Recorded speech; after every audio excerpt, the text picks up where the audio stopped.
Madsen is howling on James McFadden. It's basically like rebuilding a car basically after the race, where you take all the injectors out, clean all the pistons, everything like that, take the exhaust pipes off, make sure nothing's scorched, everything like that.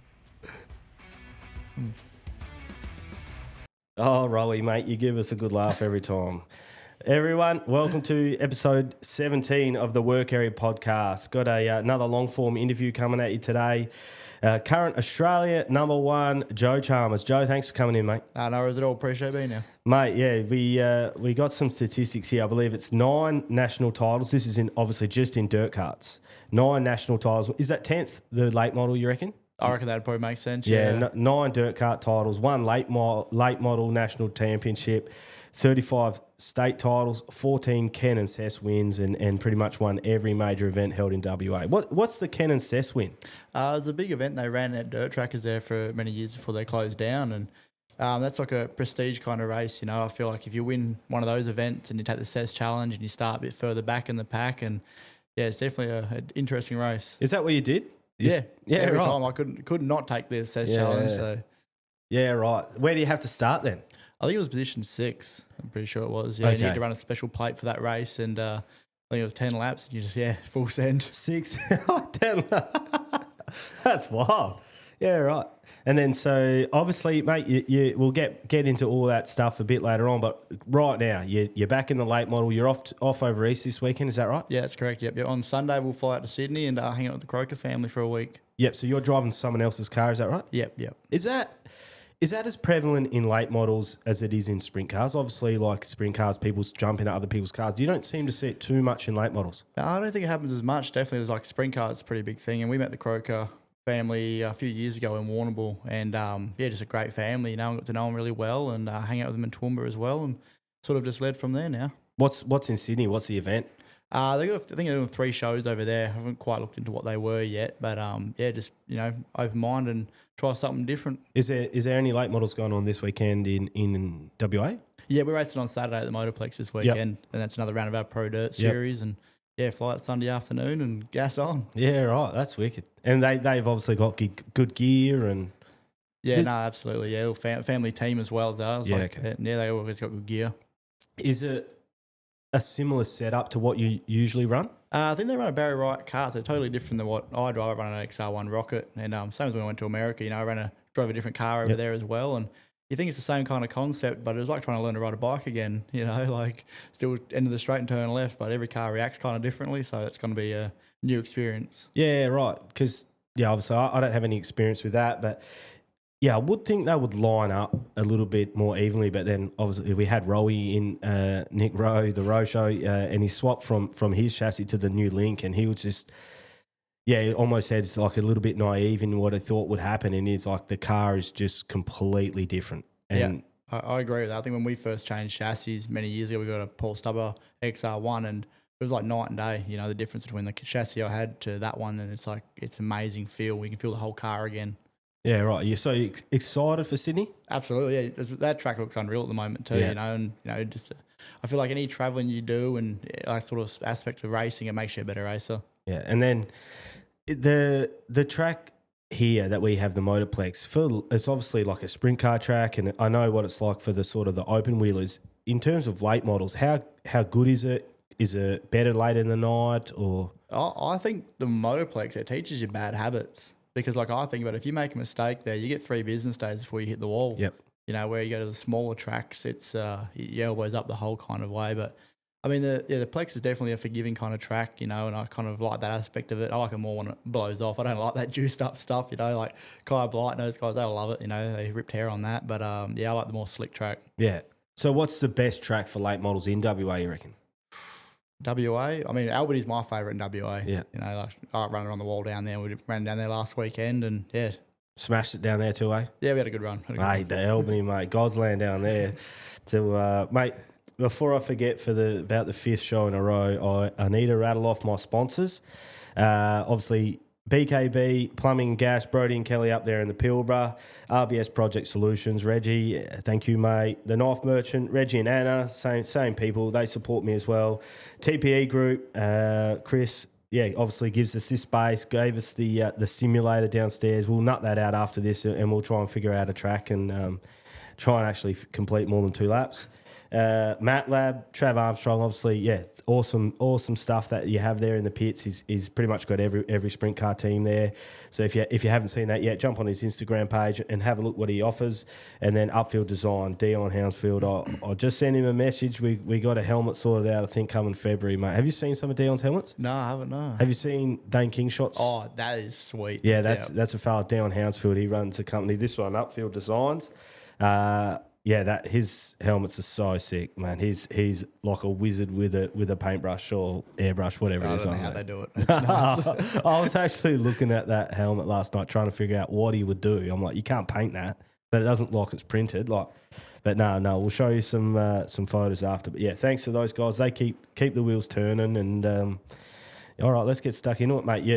Do you come from like a speedway family or? I mean, Dad's crewed for the Vosbergen family for 30 odd years and that. And when we were kids growing up, we got to go to the racetrack or hang out at their workshop, and that was sort of where we always started out. And I think I was maybe 10 years old, and I think Alan Nash told us to go down to the go-kart track one day, and it sort of just led from that. We were a family team, all my brothers and I raced, and it just we started a small little trailer, and these go-karts went down a little gravel area down near the house, and so this is what we're going to do now. Yes, let rip. Yeah. Then, so where'd you cut your teeth? What sort of track did you grow up at? Dirt trackers, pretty much. That was our home track, and we pretty much raced locally for maybe, I would have been probably 12 or 13, and then we sort of started travelling over east and racing over there flat out, and then that's when we started getting a lot better, the more trailing we do, and I feel like SA is where that's the pinnacle of dirt karting. They've got so many tracks over there, and they raced every weekend flat out. And then, so that's in Wellard, is it? Is that the suburb? Yeah, correct. Yeah. Yeah, I went there once, and I couldn't. It's like a mini version of Speedway. It's like the best kept secret. The pits were packed. There was actually plenty of people there watching. I didn't realise how popular it was. Yeah, no, dirt karting's massive. Like I remember when we first started out, I think it was you maybe get like 130 to 200 people at a national or state title event. Now you're getting 400 plus at these national and state title events, and it's if you can win one of them at the moment, I think you're doing pretty damn good. When did you start winning? Like, were you good straight away? Did you have to grind away? How did it go? God, no. I've seen videos, and I used to think I was going a million miles an hour, and I was going like a walking pace, And I think I got lapped my first ever time, like probably 3 times in one race. And then it was Barry Pages got us a Hustler dirt kart, and that was the first meeting out when I ran. That was the first race I ever won. And that's when we started like traveling and knowing this is what we want to do. Got that winning feeling, and I just wanted to keep chasing that. Is that what you run then? Hustlers? No, we ran on BRK karts. So BRK, that was one thing. I've seen them. Yeah, when we started traveling over east, it was very hard having a Hustler kart, getting spare parts and that over there. Where BRK, they're just massive brand. That's a lot of people that are up front running the BRK karts, and that was sort of what we led into, and just sort of aspired from there. And then obviously progressed into the Speedway. How long ago did you get into the late models? I think this is my 5th season now. I think we've done, we didn't really run a full season the first time. It was more just learning and bits and pieces, and it was massive thanks to the Vosbergen family. They helped us get into it and showed us the ropes, and pretty much, Mate, there's plenty of ropes. I don't know anywhere near enough, but when I went and had a look at the cars, I think Craig Nylander showed me around. Mate, I was lost in like 10 seconds. I was like, what? There's 50 different parts. There's just... who has their head around it in your team? Like, who's across the car? Yeah, me. So I'm pretty much the brains behind it, right? My little brother, though, now, he's always eager to learn, and so pretty much he makes most of the calls on my car. I can tell him what I need it to do, what it's doing. And I think that was just, I learned most of that when I was traveling to America and working on the race car. They're like a good driver, knows their equipment really well. And I think going over there, I started off just doing tyres, being the tyre guy, and then it led on to a bit further on that. And then every time I got to come back from over there, we went further forward every time. And now we're up to where we are now. Yeah. And then so this is your 5th season. And your first season was half a season, is that right? Yeah. So you won the Aussie title in your 4th season, but it's like your 3rd and a half season. Yeah, I guess so. Yeah, Far out. We have a good car though. That's the thing. I think my car makes me look a lot better than I am. Kai and I rebuilt that rear end and bits and pieces one night at the Motorplex because I was just driving no good, And we haven't touched the car since that night. Went out the next track, and this thing's unreal. Yeah, what? So like the rear end was it broken, not lined up? Like what sort of like would have fixed that? Yeah, so that was all above me back then. I didn't know enough about that sort of stuff, and obviously Kai's a genius on that. And we worked together really well in America there, and he changed a few little things in the bars and the shock part of it there, and thing just took off. Yeah, right. Just the 1%ers, and that's it. That's why I always chase now is little 1%ers, because everyone out there is so fast. There's 10 guys out there every night that can win, like Oldfields. Those guys are unreal right now. Same deal, and we're just constantly chasing each other to be better. So in America, were you with Kai Blight, were you? Yeah, we're in Paul Stubber and all that, yeah. And he did decent, hey? Absolutely, yeah. I mean, if you can get on the podium or run up to those guys, you're doing well.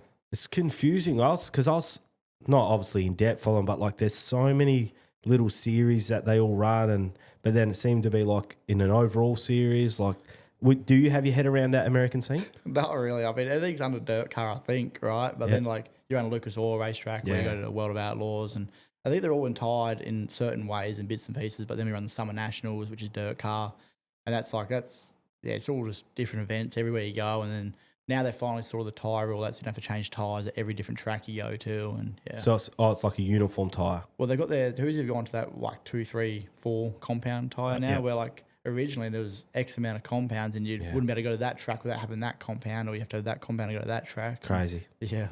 All right. Yeah, let's get back to do you still do any dirt kart stuff? Not as much as I probably should do. It's all about seat time, but I more do it for my little brother. He's absolutely kicking ass right now in those karts, and I don't want him to give that up, and he helps me so much. So that's my part, is I'll race when he goes racing kind of thing. And what class do you guys go in? I run 4 classes. My favourite class is the twin class. It's got two motors on it, and that thing absolutely rips. What are they? 2 what? 100 open Perillas. Okay, so it's like a 200cc, but 2. Yeah. Is it one engine for one wheel? Nah, direct drive. Okay. Axle, yeah. Yeah, okay. And those, they obviously sing. Oh, they rip. They're nuts. Yeah, that's the only thing I ever get scared about racing is that thing. Yeah, right. Getting off a stack and it's going to hurt. Yeah. And is that the fastest class? Yeah. Between them and Outlaws, they're 250cc dirt bike motors, and they got the gears and that in them, but I like the direct drive more. Yeah. And what's the gears, like the paddles, is it, or? Yeah, paddle shift. Just Yep, same as the sim down there. Yeah, it looks wild. Because one of the things I thought, I obviously didn't know, is it easy to pass, or do you have to force a pass in the dirt karts? Depends who you ask the other day. Okay. Like I'll force a pass. Yeah. I think like I've mastered that, in a long years and years of driving. Of the big guys back in the day always pushing me around, and now I sort of learn that craft of it. And I think it's a bit of an art to it without getting in trouble by the stewards. But I mean, 9 times out of 10, you just got to really close your eyes and hope for the best sometimes. At those national events, it's all points. You got to finish every race, and that's what we try and ensure in other people. Like, you just got to keep finishing, and you eventually be at the top at the end of the weekend. And then, so obviously, tell us about your brother. You're saying he's kicking ass. Like, what's he been doing lately? He won. Or he didn't finish second, I think, this time, the national championship. He definitely should have won one class, but I think he just got overzealous and made a few little errors and that. But then he won the state title in 2 classes a few months back, and he's just where I was that age, he's a lot further ahead of me right now. So I don't want him to ever slow it up at the moment. So it's hard to get into the top, but it's hard to stay in there. Yeah, right. And then what I thought was the most important job there, who does the washing? Because those dudes come in filthy. Yeah, so obviously Dad does all our race suits and stuff, because that stuff is filthy. But the karts, that Nathan and I will take turns on doing that, or who's home that weekend or whatever. But normally we'll just try and smash it out real quick. You need to get like those AFL ponchos and put one of them on, and just like a suit tear off. Absolutely. Yeah, they'll carve it, that day. But yeah, it looked mint down there at Dirt Trackers. It was like a little grader, like heaps of people in the pits. And is there any big events coming up? I don't really know, because this is our off season now for karting. Okay. And it'll kick back off in February, I think. Well, it's like a winterish sport. Yeah, so especially when speedway season starts, go-karts are off, and then it'll just switch back around. Yeah. I thought they would have stayed away from the rain. Makes sense, right? Yeah. But no, it's not. We don't really get too many rainouts over here. They try and push through. They do a really good job. And like Wagen, I think when you get a little bit of rain down there, that track's unreal. Like, it actually forms up a little cushion and everything. Yeah, Wagen's a weird little town, hey? Like, they got the dirt carts, and then the best duck, I think it is, in WA. Like, it's all Crown. When you go to the fancy restaurants, it's all Wagen duck. Yeah, right. Yeah, weird, eh? Nah, all right. Let's get, so your first speedway, mate. So you've jumped out of the dirt karts. How did that decision come about? Was it always going to be late models? No, we were actually going to go speed car racing. That was kind of first step, what we wanted to do, because it's basically like a go-kart on steroids pretty much. And that was pretty much what we were about to go do. And then Vossi came up with one of their cars, and they were, Carter, I think it was one of their mates' cars, and the deal kind of all just came together, and that's just where we kind of ended up, and Dad knew a lot more about late models and speed cars because he'd been working on them for X amount of time, and yeah, we just sort of cut our teeth there pretty much and just learnt, and God, it took me a long time to learn how to turn left. Like, it's hard work. Yeah. What, and is there any thoughts of trying the speed cars or any other class, or you just set now? No, I'll drive a wheelbarrow. Like, I'd race absolutely anything if that opportunity arose, and like I've always wanted to drive a sprint car eventually, because that's the highest rank kind of motorsport for our dirt in Australia, and I like being in that kind of limelight of things. But like if any opportunity ever arises for that, absolutely I'll take it. Yeah, because the speed cars, they swap drivers and stuff a little bit as well, but it just seems the late models, I was thinking, I know you're going over there. I wonder if it's your equipment or whatever, but yeah, maybe there will be an opportunity, mate, for the speed car. Mate, if Rowie can do it, anyone can do it. Absolutely, God. And then your first sort of drive, Wednesday night practice, straight into it. How'd you go? Yeah, absolutely terrible. I think I got lapped my goal when I first started was to not get lapped in a heat race, and that took me a fair chunk of time of learning that part of it and not getting in anybody else's way. But I think, it's sort of when we changed cars, I think it's my third car I've been in now, my second car, that's when things started clicking, in a newer model car, and you can start feeling things and things react differently. And it just took a lot I feel like go-karts taught me not a bad habit, but a different way of driving, where a late model relies so much on the front end of the car, the right front, where karting is always rear end steer, and it took me a long time to get out of that mindset of using the rear end of my late model and started using the front end of the late model to steer it. What was the hardest skill set for you to learn? Like, if I know all of it would have been hard, but the hardest thing for you to get your head around, what do you reckon it was? Literally just the right front deal. Like, it's just a late model has got so much going on them, and the rear steer, it's just trying to trust your car that it's going to turn. Yeah, like it's all about the trust and the feel, and because if it ain't turn, you're going to hit that concrete wall pretty hard. But it's like knowing that I now know that I can turn the corner, and it may be delayed reaction, but it'll eventually turn. Yeah, it'll eventually grab. It'll eventually get there, yeah. Yeah, eventually. That's scary, eh? Yeah. Oh, it'll grab in a minute. Yeah, that's kind of what you think. But it's only a split second when you're watching it. But in the car, it feels like a lifetime. Yeah, like, it might turn, then, yeah. It is weird. Do you find it weird when you watch yourself back, like what you think's happening in the car isn't quite what happened on the TV? I love now that we run a GoPro on that car. So when Dad's telling me off for something, I'm like, this is why I done that. You know? Okay. So that kind of concept of things.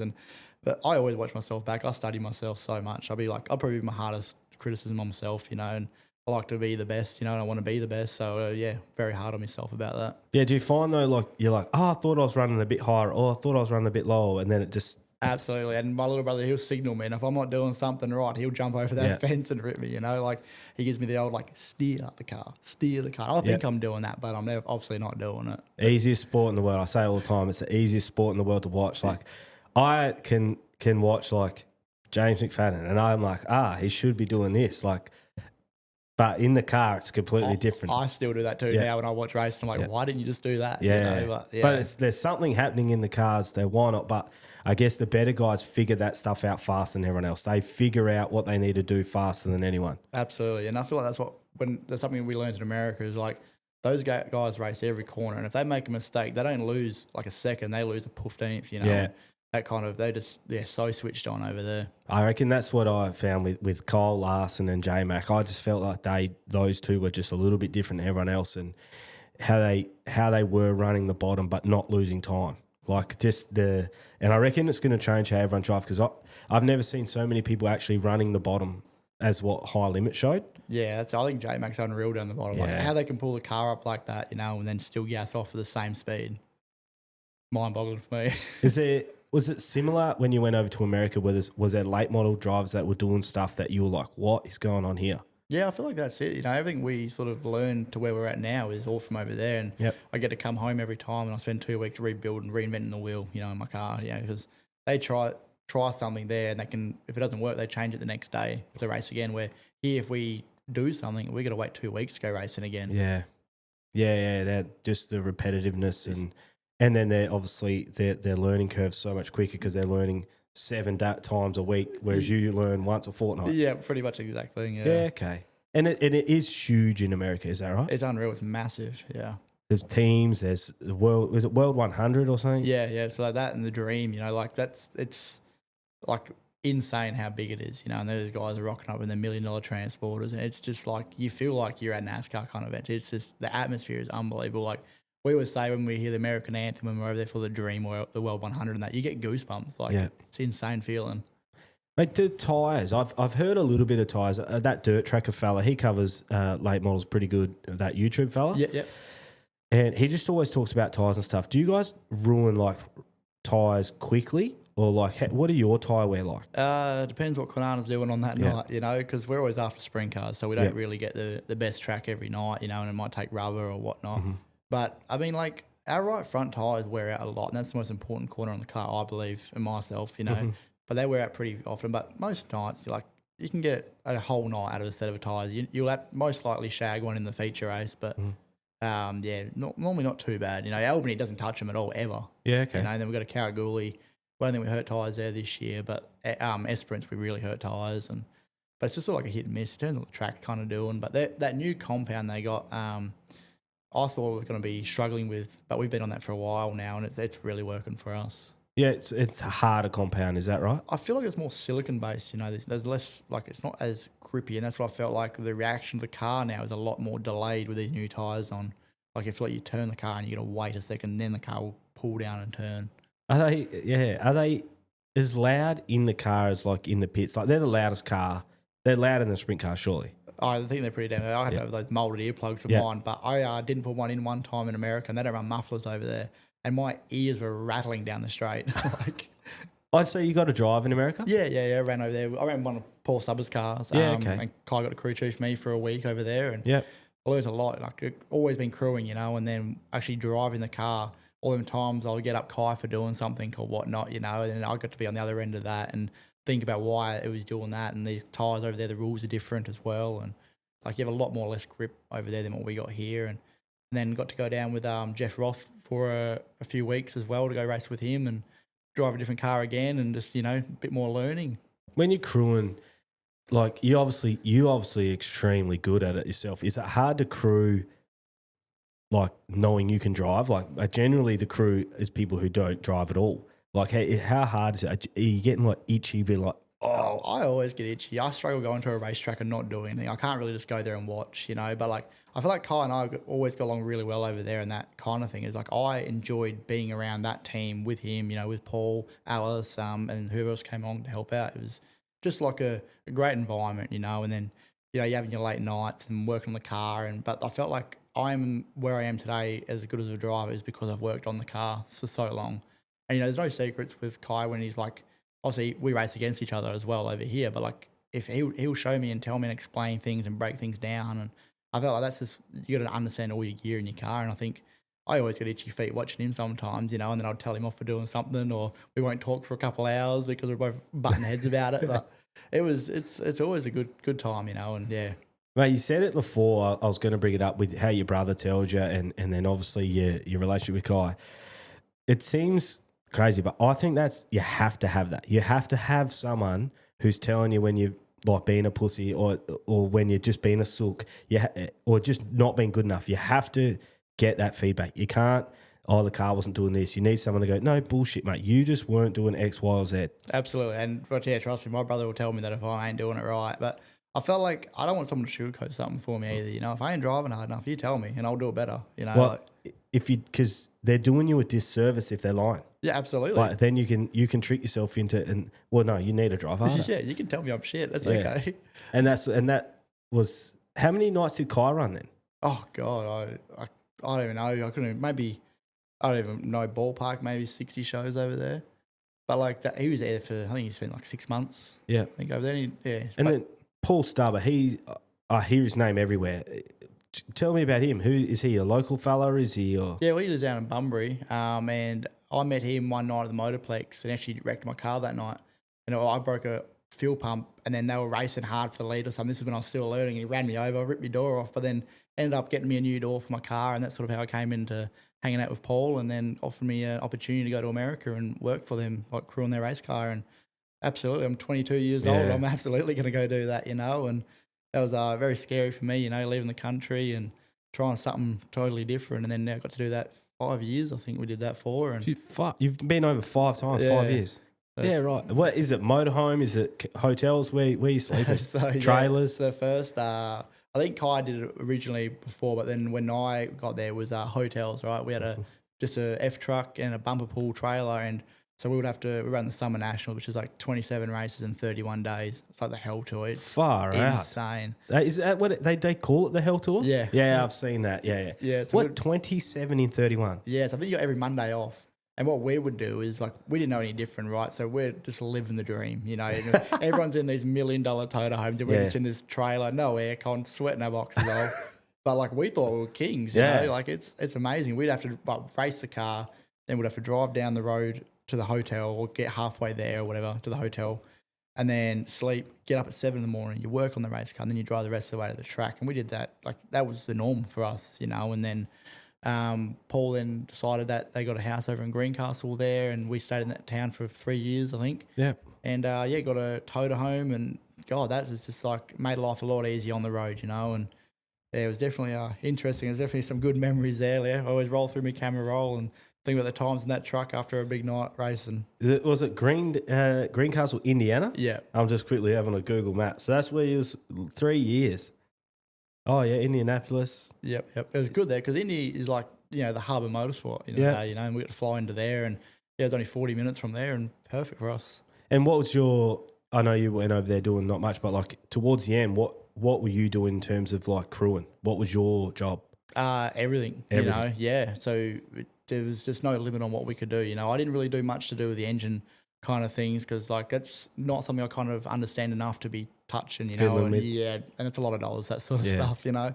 But on the car, you know, there's nothing I couldn't repair or fix or change or set up wise. And, you know, I got to learn a lot more on the springs and shocks the last couple of years over there. I mean, all those numbers and things were well above my head. But then, Kai broke it down, and, you know, Keith Burner and hanging out with them as well. And, learned a lot. Yeah, right. And then, obviously, that just, while you're not driving, you're learning more about driving and car setup. And then, you might remember a night where Kai's like, I need this feeling, let's change this. So then when you're back here, you want that feeling, oh, let's change this. Yeah, absolutely. I'll still bounce off Kai now, you know, if I feel like something's not right, you know, and he'll help me out massively, you know. And we went to that Donnie Moran driving school a few years back, and that was where I learned how to race on a slick track, you know, watching Donnie explain to Kai things to do, and then I got to drive the car as well on that day, and it's just like, it just makes so much sense, you know.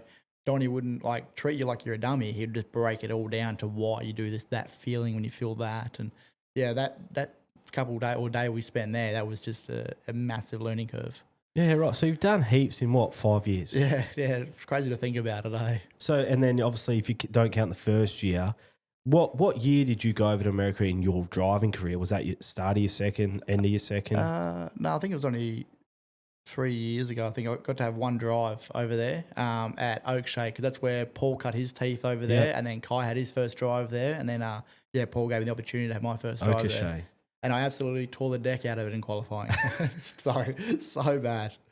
Oh, mate. It would be wild over there, like nervous. Like, do they think, oh, the Aussies here, like he must be good and he's come over? Like, what's their mentality? Or do they not know you? No, they sort of know of us anyway, you know, because a few years back they had Dirt Vision, you know, doing the broadcasting for our racing, and that's where a lot of Americans got to learn our names. And then we go over there now, and, you know, everyone kind of knows us. And it's good. Like, it's we're not so concluded over here. Everyone sort of starts watching us now, and so when we go over there, it's like you're not just a nobody. End of the day, you know, Kai's pretty well renowned and known over there for his racing, and, you know, he does bloody good over there. And what about you? What's your plans in terms of America? Are you going back? Yeah, so obviously we got to hang out with Jeff Roth last year when we were there, and so hopefully there's an opportunity there to go back again this year and do a bit more driving and, you know, more learning. And I had an absolute blast with them, you know, just a family team and just hanging out. Is that Roth like Roth Motorsports or different? I think it's different than the sprint car Roth. Yeah, you know, because I've seen it on there. I've never asked a question, but you know, and then so see what happens there.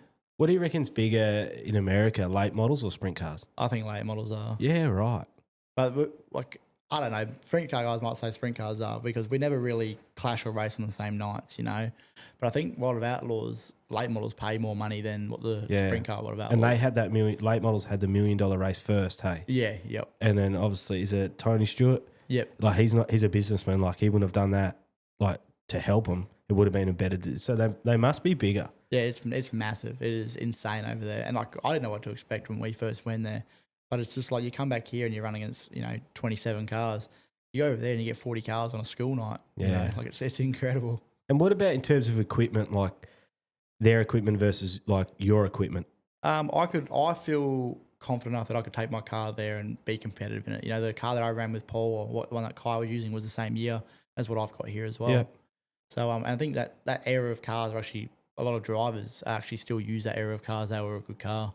Because there's so many bits and pieces. Like, yeah, okay. Yeah, there's a lot going on them. And just like Australia as a whole, like how good's the equipment? Like obviously from an outsider looking in, it looks like, say, the top 5 at the Motorplex, yourself, Oldfields and Vosbergen, like that equipment's as good as any. Is that right? Absolutely. I always say that, right? If I get beat on a night out, like I can never blame my equipment because I have one of the best cars out there, I believe. And like if the driver's going to beat me, that's fair enough, you know. But like that's what I think from 5 years ago when we started, the equipment is just, it's chalk and cheese, the difference now. Like everyone's getting in good gear.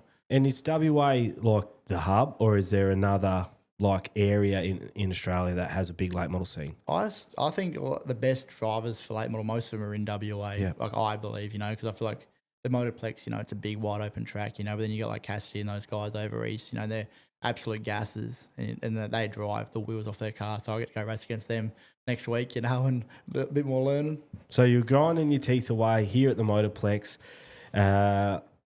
You decided, was it last year? Is that your first Aussie title you've competed in? No, we did the one here. No, we did the one at Warrnambool. Was my first ever one a few years back, and we were sort of keeping up with Brent that night. We were moving through the pack, and then we blew a motor. But it's part of racing. That's the unfortunately not so fun part of it. But so we heard a motor in the feature race, and my stubbornness, I knew something was broken, and I just kept driving the thing, and then it really broke.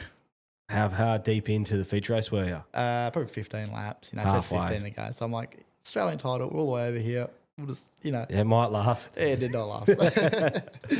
And then if the engine holds on, where do you think you sort of end up on that one? At the Warrnambool one, Yeah. I believe at a podium car, like I was still learning that. I love that track too. It's just fast, elbows up.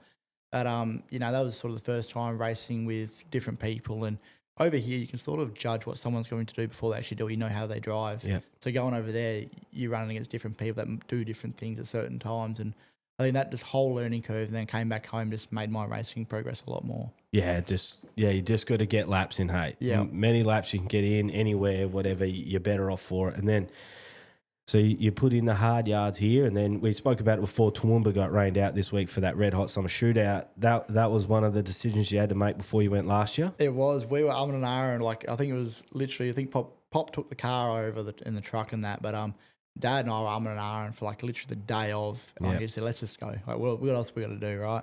And then, so Pop took the trip over. I did the old fly in kind of deal and picked up. And then, I flew it on that Wednesday and we raced the state title that Wednesday. And we broke the motor that night as well. We finished second behind Brent there and didn't know we broke the motor until rolled in the pits and it sounded very fluffy. I'm like, oh, God, it's a long way to come. Yeah. Anyway, I didn't have any sleep on the plane, so I went back to bed and Dad couldn't sleep. He knew something was wrong. So he went back to the track 4 a.m. and then cranked the car over and the oil pump had locked up. So we're like, that's the heart. So as soon as that thing breaks in our car, your motor's pretty much toast. Dead. So then he rebuilt the oil pump with Jeff Halliday and AJ Nylander and then put it back on there, and then the car was still doing weird things. Like, God, what do we do? And I know nothing about motors, not a single thing, right? My little brother, though, he's just like a genius at that sort of stuff, just, self-taught in bits and pieces. And I said, well, look, we're all the way over here. Let's just pull this thing apart and see what we can do with it. So we've pulled the head, the valley off at the top, all these bits and pieces, shit going on everywhere, and there's dust blowing. And then we found a lifter had broken inside the motor. and then it's welded itself into the little sleeve it's in. So I'm like, what do you do there? And Nathan goes, I'll get it out. And he's got these pry bars and screwdrivers in this motor just prying this. Like, I've got to walk away. I've got to go do something else. Yeah. So he's got it out. They got a bit of emery paper in there, just sanding it all up. We found an old lifter in the truck that we still had sitting in the drawers. Slap that in there and then put it all back together. And we're still using that motor now. What sort of engine do you run? An SB2 Chev. SB2 Chev. What is it? Do they have a literage or like a? I wouldn't even tell you. Yeah, okay. It's like an old NASCAR kind of motor, alley block. Yeah. And then I think we make about 740 horsepower. And then like, say you don't have an unlimited budget. What sort of engine is like a brand new top of the wazoo engine? What's that cost for a late model? I think about 50 US. Okay. I think it's top of my head. Yep. And that's a Dura motor, and they're like pretty damn good, like kind of bulletproof, and they're a work of art, those motors as well. Does anyone run that sort of stuff over here? Paul and Kai did. Yep. I'm not sure who else really over here, but that's what all Paul's always used in America. And it's not cheap, but like relatively that's cheap. I guess. I feel like if you have a good motor, you've only got to go buy it once. If you're band-aiding not a good motor, you got to keep fixing the thing constantly. Poor man pays twice. Yeah, absolutely, yeah. Because I think a speed car engine's like a fair bit more than that. Way more than that, yeah. That goes to nuts. And it's only half the size, right? Yeah. It's chopped in half. Yeah, so that must be, it must be about 100 grand, maybe 110 landed for an engine here. And then, because like I know like a Toyota engine's like nearly 130 to get to us. Insane, isn't it? And then a KRE for a sprint car is 122 grand. Like, so yeah, brand new. I would have thought it'd be like right with the sprint car engine. Yeah, I guess it's not far off, really. I mean, I'm not really sure if other motors are more or less. But just give or take, it's about that. Yeah. Yeah, right. And then is your like the motor maintenance, like you're into Toowoomba and you're doing that, do you have to touch them much, or are they pretty good, those engines? They're pretty good, like Rick Slater built my other good motor, which is still getting built now, and we never really had an issue with it ever. We just lap it out, send it back, get it rebuilt. Yep. This engine was just unfortunate. You had a part failure, and can't kind of help that. You don't know when something's going to break or whatnot. We got a little bit of a gremlin in the motor right now, so we're going to go to practice and do a bit of testing and get that thing rolling again. So you whack this engine back together. What the next night is that night one of the Aussie title? Yeah. So Dad goes. We did the Calcutta that. We made the sign in for the Calcutta with minutes to spare. Yeah. And Dad goes, when I rolled out for whole laps, he goes, just take it easy and watch the gauges. And I said, Dad, if this thing's going to break, it's going to break now. And I just buried my foot when we went out that gate there, and off she went.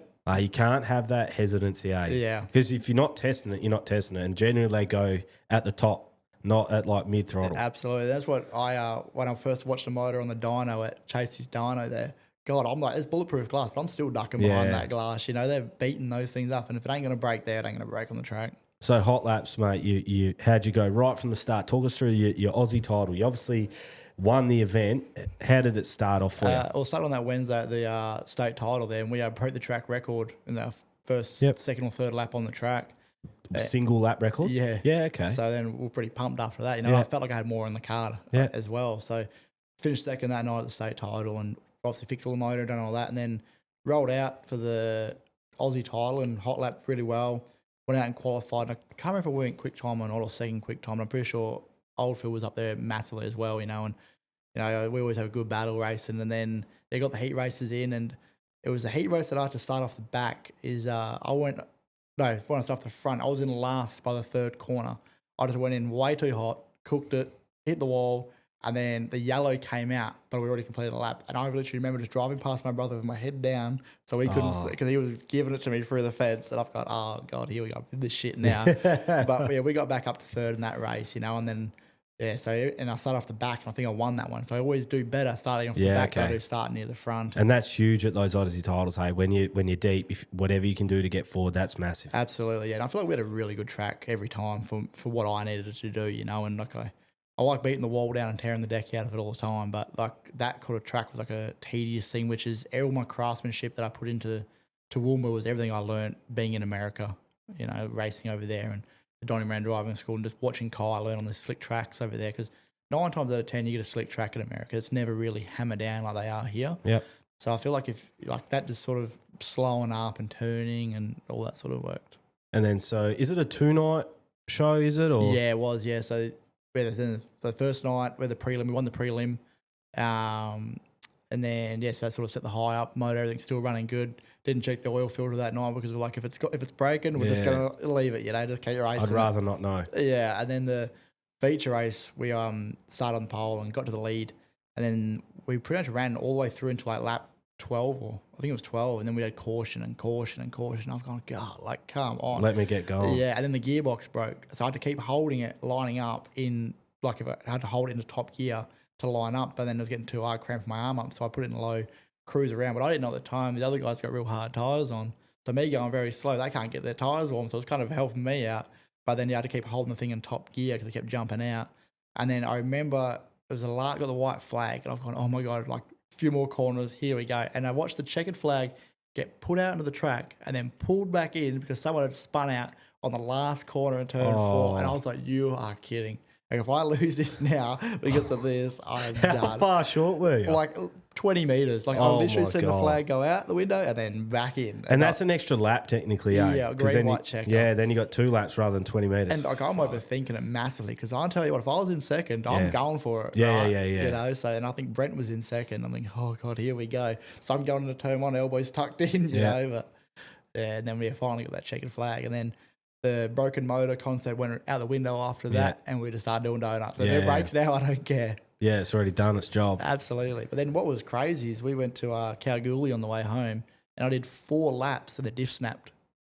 Far out. Yeah, so like 4 more laps of the Aussies would have, ended our night. And that could have just been like one more yellow, really. Yeah. Another green, white checkers. It's just, I feel like everything happens for a reason. I'm a massive believer in that. And God, it was nuts. So you won the prelim. Like, where are you at in your racing and your mentality? You thinking like, fuck yeah, I won the prelim, like this is me? Or are you just thinking, holy shit? It's not to sound like cocky or not, but I genuinely believed that we were going to win that. Like when you just roll out and you just know, like your gear is that good, your car, like everything's right. I just had that feeling all weekend. I don't know how to explain that feeling, but that's just what it felt like. Yeah, okay. So like even when you got the green, white checkers, you're still thinking you're the fastest car out there. Absolutely. Like they're going to have to do something. Yeah, because I knew when the line I was running, I still had more left in the tank if someone came to pass me. I had plenty more left in the tank. So like how would that work? So like say it's, I don't know, like say anyone in front, if it's Callum Williamson in second in a sprint car, like I know what he's doing in that first corner. Like he's sliding. Yep. What is like the late model move for that?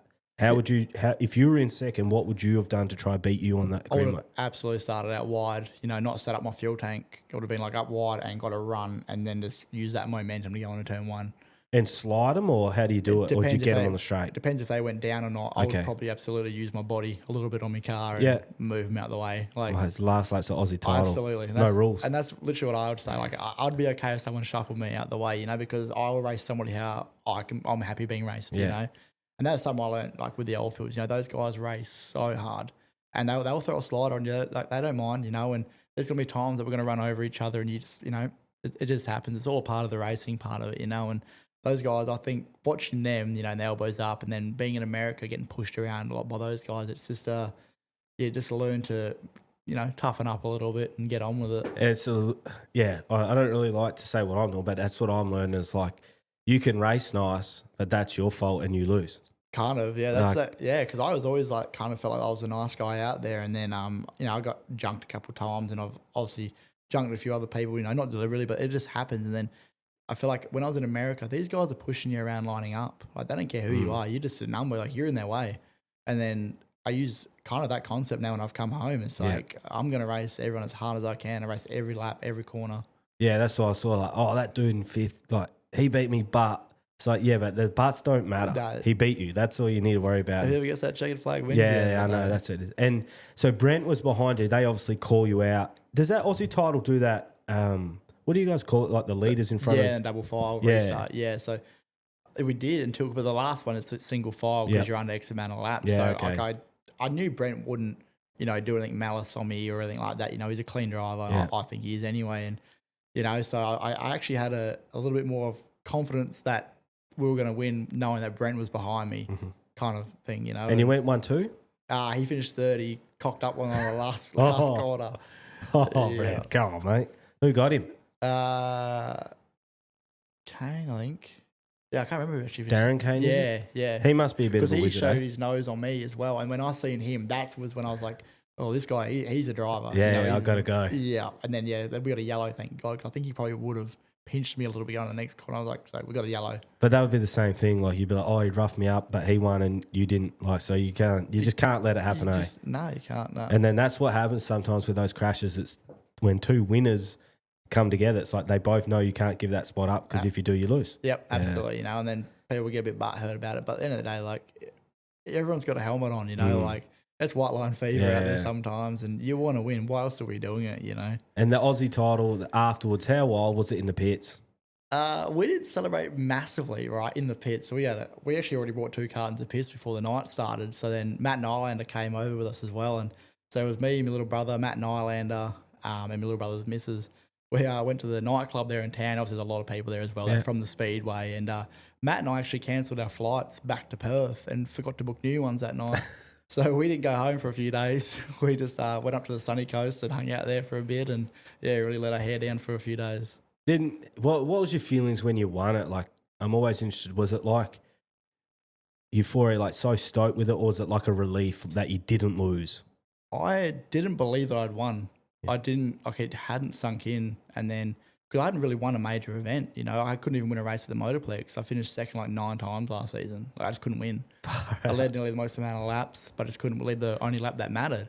So when I got that checkered flag, I was just like, no way we did that. Did we just do that? Yeah, right. And then obviously I looked at the fence line, everyone's cheering. I can see my family, they're going ballistic. And then, you know, you do the interview and it's just like, we've actually done this, you know, and people try their whole racing careers to win that event and we've done it. And it was a relief, but then it still hadn't sunk in for like weeks until we put the new stickers on the car and then you look at it and you're like, wow. And then people saying you are the Australian champion and, you know, seeing the joy that my team, my family got out of that, I think that's the best feeling in the world, seeing that. Man, mate, because, like my wife, she's not from like a motorsports family. And the one thing that she's picked up on is how close motorsports families are because you travel together, you're yelling at each other. Like, but it's the highs and lows. But that actually lets you understand your family and you get to know them more because you see them in their worst, you see them at their best, like, and you experience it all with it. So, yeah, was the whole family over there, Dad and your brother and so my little brother, Kylie and Dad were there, and then and Nathan's girlfriend was there as well, and then Matt and I obviously came over and crewed for us as he does, and that was just a family team, you know. And then I always see the photo of all of us on the podium there together. I'm like, it's still surreal now. Forever. Yeah, it's nuts. That's the wicked thing about those titles, they're forever, eh? Like, but that's why they mean so much because you can, no matter what, you junk every car for the rest of your life, you can always tell them you're Aussie one. Absolutely, yeah. And then you're defending. Where are we defending? Here at Kwinana, you know, so that's the thing. I've only won one race there, and I finally got that off me back this season. And I just feel hopefully we have a good track for it, you know, like, fingers crossed that's a part of it. And, you know, Kwinana have done a really good job these last few shows. And if we get a track half as good as what they are, it would be a very interesting race. And I think whoever wins it this year at Kwinana, that's going to be well deserved. And you reckon, so obviously Mikey Rimmer is a wizard.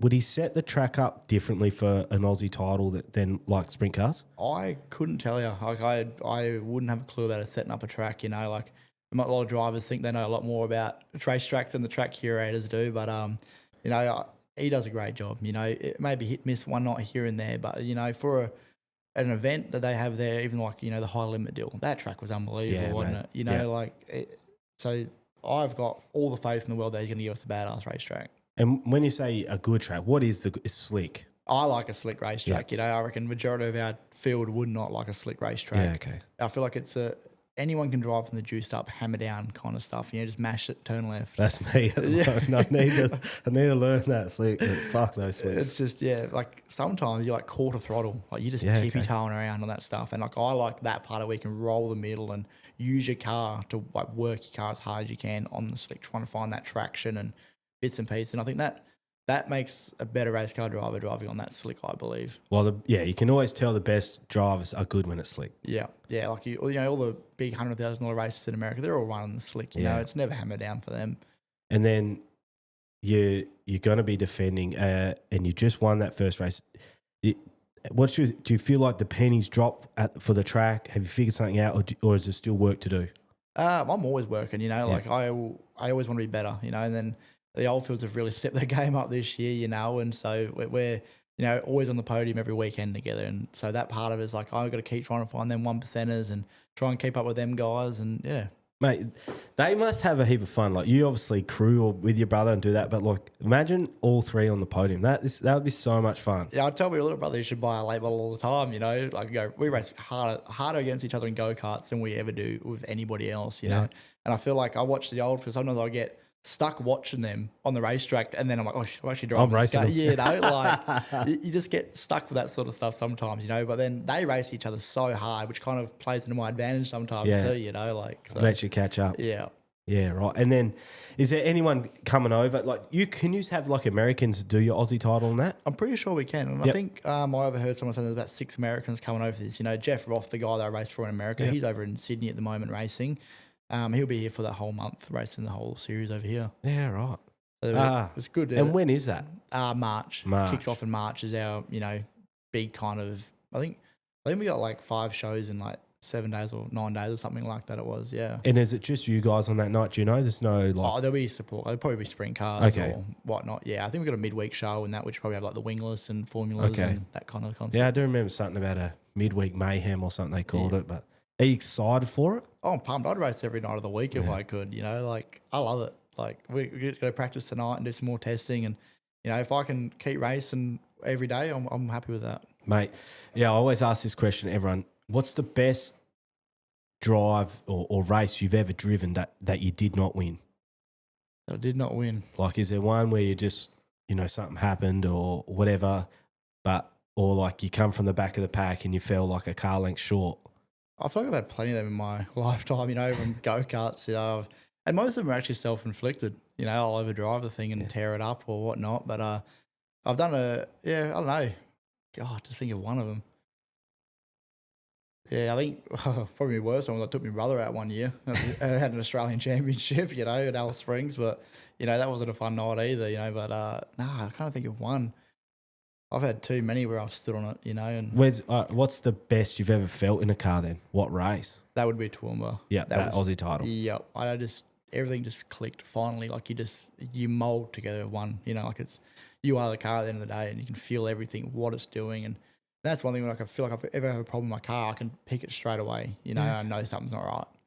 And then because you must have been on it at Toowoomba because, hot laps, like you said, quick time possibly, broke the track record, third in one heat, won the next heat, won the prelim, won the feature. Yeah, we were on. Yeah. You know, and I tried to get my little brother to buy me in the Calcutta. I was like, get it, because then if we get podium. What did you go for in that Calcutta? I think $1,200, and the Cush clothing got me, you know, and I was like, bugger. You know, they got like 10 grand out of it. Far out. You know, spewing. That's good odds. Yeah. But, so like, you know, we just had a good car. We had a really good car. Who do you, like, you obviously, I think it's going to be Kai Blight, but yeah, who's the other driver that you learned from, either like actually racing against and watching what they're doing or like advice? Who's Brent, you know, like we were kids growing up on the simulator at Annie Jude's house, you know, Bert's working on the car, Dad's in there, and like, so that's where every Saturday or Friday we're there as kids, you know, growing up. And, you know, from sitting on a simulator when we were that age to actually racing these big cars out there now, it's pretty nuts, you know. And I bounce off Brent all the time, you know, and Craig, you know, and they will tell me if I'm doing something wrong as well on the track, you know. They're good criticism like that. And Brent's an unreal driver in the slick, you know, and that's sort of what I want to do, like how we can roll the bottom, you know, how J-Mac can roll the bottom and that. And that's something Brent does probably better than anybody out in that field for us late models. And so I learned a lot watching his videos and how he does that and how he enters a corner. And yes, I feel like that's another driver I learned so much off, you know. And between him and Kai, that's they're like, you know, the younger guys of the sport as well, and they are bloody nuts to watch. Is Kai coming back? Yeah, absolutely. Yep. Hopefully he'll be ready for March. Okay. Yeah, right. Well, far out. That'll be pretty wild. It'll be good, you know, and he don't mind getting up on that wall and putting a show on as well. So that's kind of what I miss, you know. The track hasn't been up there the last few shows, and I think Dad's loving that because I'm keeping the deck in the car. Yeah, okay. We'll get up there soon. Yeah, I remember seeing Kai in Albany maybe 2 or 3 years ago, and there was like a berm, and he beat Brent, and he was like moving the berm. Yeah. Like as he came through, it was like motocross. Like he was moving the berm and he was fucking hammering I it. still don't know how he does it right. Like he rips that lip, something chronic. And Yeah, right. He's got so much confidence in what he does, you know, when he races the Prodigies, the Hornet or whatever we call it. And, you know, I even watched him in that thing in Albany on the weekend before, bro. He's bloody nuts in that. Just going full noise, eh? Yep. That'd be wicked then. Yourself, Brent, Vosbergen, Oldfields, Kai. Yeah. And then who's the big Eastern States drivers? I don't actually know who's coming over. You know, I haven't really spoken to anybody, which is be good this weekend when I go over there to find out who's going to make the big trip over. And I think it's kind of good that we've got more than just one show to come over here and actually do. Yeah. You know, they've got a whole week of racing, and you know, so I think it's a state title first, and then that like the midweek deal, and then you've got the actual Australian Championship. So you're one of the rare ones that have actually won the Aussie title, and that's most people's answer to this question. But what's the one race that you want to win now that you haven't won? There's not a race that I want to win. I mean, I always want to win, but like my next goal is to race at Eldora and make a feature race at the Dream or the World. You know, that is like, I guess that was like when we were over there in America watching Kai race. You know, he's got so close so many times. It was just like that event. If you just make the show, that's a win. So Kai hasn't made that? Nah.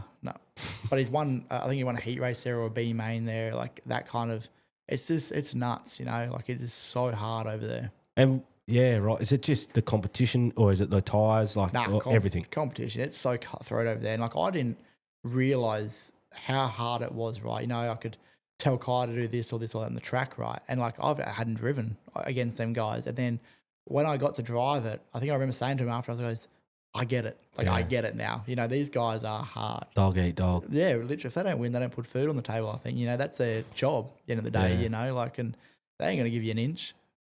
Right. So your favourite speedway or motorsport memory where you're not driving?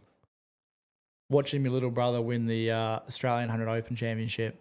You know, like I feel like when like my mum would watch me or dad watches me, you know, you get that stress or whatever they like for watching their kid race. I get that watching my little brother. Yeah, okay. You know, so I'm like freaking out half the time when he's out there. But then when he won that, I was like, that's pretty damn good. Where was that? That was at Tatiara over at Bordertown there. Okay, South Australia again. Yeah. So that was one I could never win. You know, I've had so many seconds in that class at 100 Opens, and he's just an absolute animal in it. You know, and he deserved it every bit of it. And that was the best memory, I think. Where'd he start? I think he started third.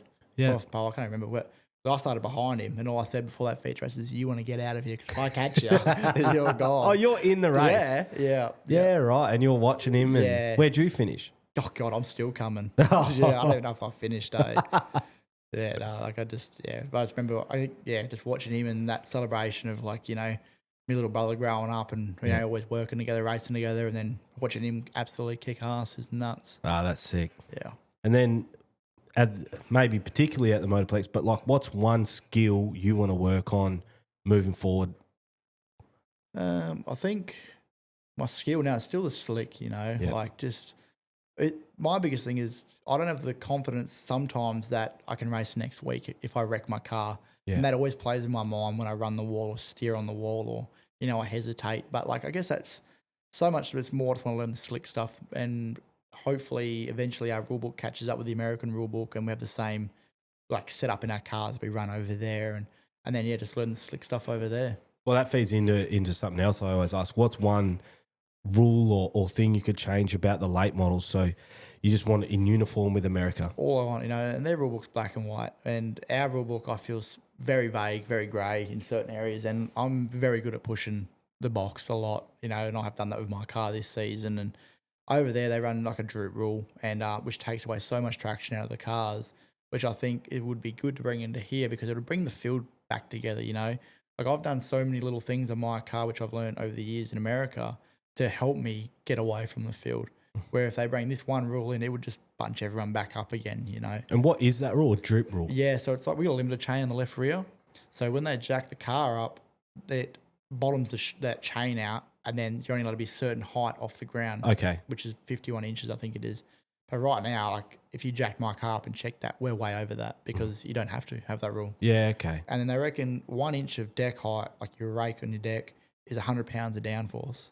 Yeah. So like if I'm 3-4 inches taller than somebody else, that's another 400 pounds of downforce. Right, on there and grip and yeah. So then that loosens it up. Yeah, well, With yes. the drip rule. Yep. Yeah, okay. Massively. And I think once they bring that rule in, it'll be good, you know, and I feel like I know so much about it already. It'll help me out massively. Get too. ahead of everyone. Yeah. Yeah. Yeah, there seems to be. I've heard, is there an engine rule for late models, or you can run whatever? I guess it's still going to be naturally aspirated, you know, and I don't know much about it. You know, I've always just ran the SB2 Chev, you know, and like I think some guys run a 410 as a 434 cubic inch.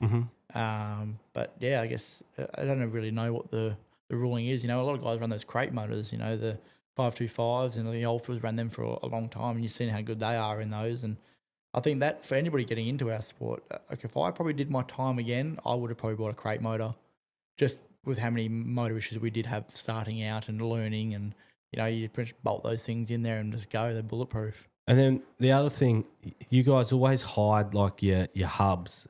Is that what? Obviously you don't want people to know what you got, but is it because everyone can run different?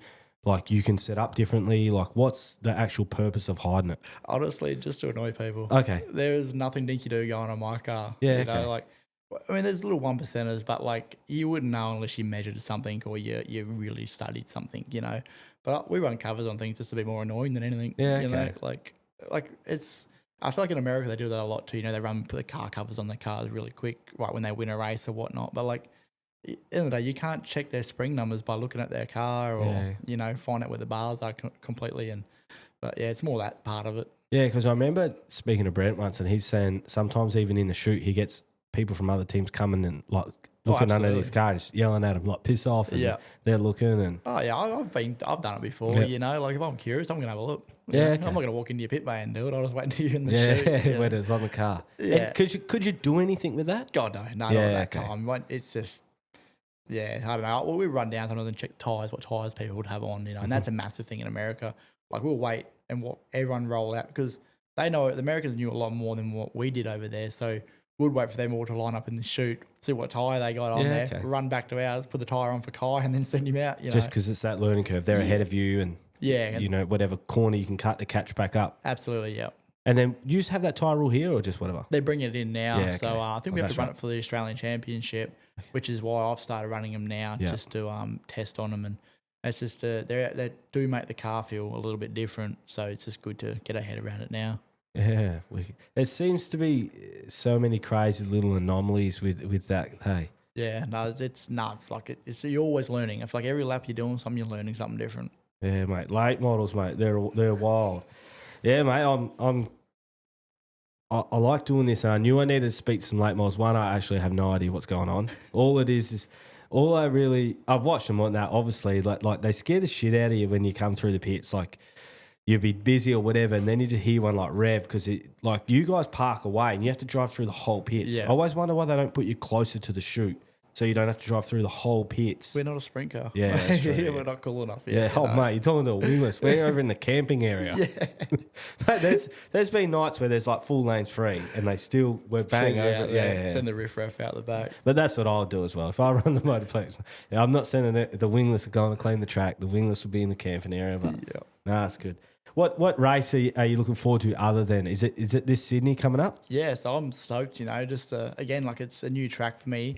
So you're learning something different again. You know, because different dirt and you know what they've done over there as well is kind of why I'm quite excited to go over there and race. You know, and like the Croker family, those guys have helped us out, open arms now to go and experience something different in one of their cars. Mate, and who does help you out? Sort of, yeah. Like I said, I've said it a few times that without sponsorships and stuff like that, genuinely these cars aren't getting out on the track. So like, and I like to know like the background behind them, like because it's not like you just send a letter into some big business and they go, yeah, here's some money. Like it's relationship building. And who sort of helps out you on the Oz One? Yeah, so I've kind of always struggled asking, for sponsorship because the concept behind that for my mentality is like you're asking for something for free. A lot of these guys aren't going to get much out of being on the side of a race car. They're going to do it because they love it or they want to support you and see you achieve things. And like Troy Dudak, we've known him for a long time from Complete Ceilings, like go-karts. And I was actually having to be with him last night with like Jake from like PWL Canopies, like it's just a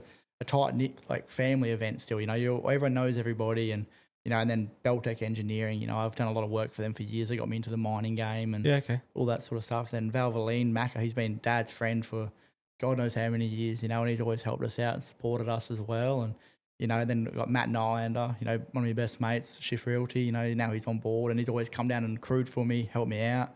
And then my other mate that I live with now, Matt, he's, complete renovations, you know. So it's just, it's all, everyone you kind of know, you know, it's why they're on the car. And people go, oh, can't give you much or can't do this.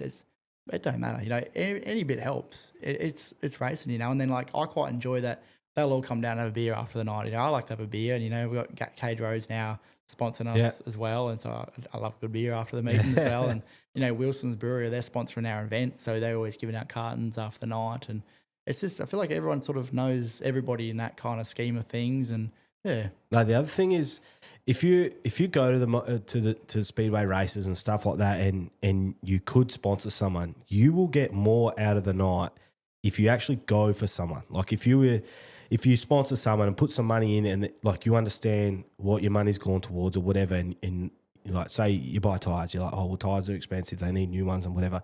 You get more out of the night being involved with the team when you truly behind someone and supporting someone. Like you get so much more out of the night. I 100% agree with you. And that's what I've always kind of encouraged is with my sponsors. I want you to come down, you know, hang out throughout the night. You know, I get this, we're busy and doing things, but I'll always make time for people, especially my fans and things like that. Like I love that part of it because even the kids that come down, you know, like I was one of them kids. Yeah. Like, can I sit in your race car? You know, that was me.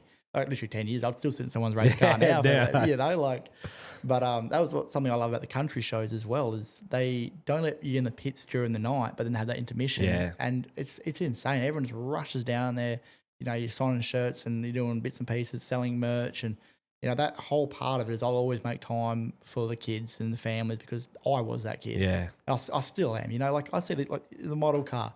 Yeah. You know, if I had that when I was younger, I'd be playing in the dirt with that right now. Yeah, that would be broken though. Absolutely. And Dad would kick my ass. Yeah, Dad still won't let me have one of my model ones because he'll probably still think I'll take it outside and play with it. Yeah.